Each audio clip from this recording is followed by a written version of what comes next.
Champions লিগের high voltage final ঘিরে জার্মানির মিউনিকে উন্মাদনা চরমে, আনন্দ উল্লাসে মুখর মিউনিক শহর, আনাচে কানাচে উৎসবের আমেজ। শুধু ফাইনালিস্ট দুই দলের সমর্থকরাই নয়, ইতিহাসের সাক্ষী হতে বিশ্বের নানা প্রান্ত থেকে ছুটে এসেছেন ফুটবল প্রেমীরা।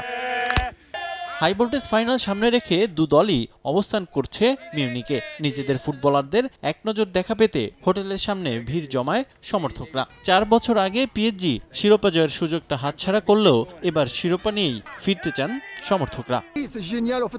আমি এটা বিশ্বাস করতে চাই না যে আমরা জিতবো না।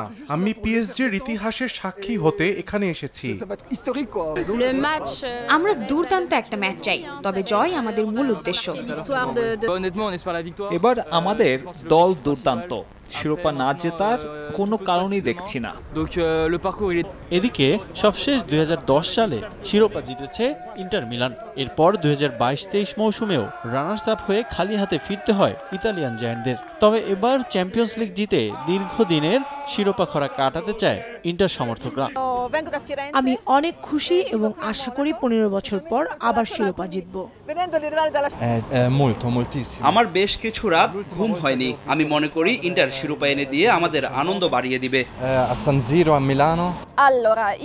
অনেক বেশি উত্তেজিত, কিছুটা ভয়ও কাজ করছে, তবে ভালো কিছুর প্রত্যাশা করছি। এদিকে সম্প্রতি ফুটবলে ঘটে যাওয়া বেশ কিছু অনাকাঙ্ক্ষিত ঘটনার জন্য বাড়তি সতর্ক মিউনিক প্রশাসন। যে কোনো সহিংসতা ঠেকাতে স্টেডিয়াম এলাকায় 2000-এর বেশি পুলিশ অফিসার মোতায়েন করেছে মিউনিক। সঙ্গে রাখা হচ্ছে ফ্রান্স ও ইতালীয় অভিজ্ঞ সম্পন্ন পুলিশও। আশা করি সবাই দারুণ একটা ম্যাচ উপভোগ করতে পারবে। নিরাপত্তার জন্য আমরা কাজ শুরু করেছি। 2000-এর মতো অফিসার থাকবে যারা দাঙ্গা পুলিশকে সহায়তা করবে। এখানে ইতালি ও ফ্রান্সের পুলিশরাও কাজ করবে।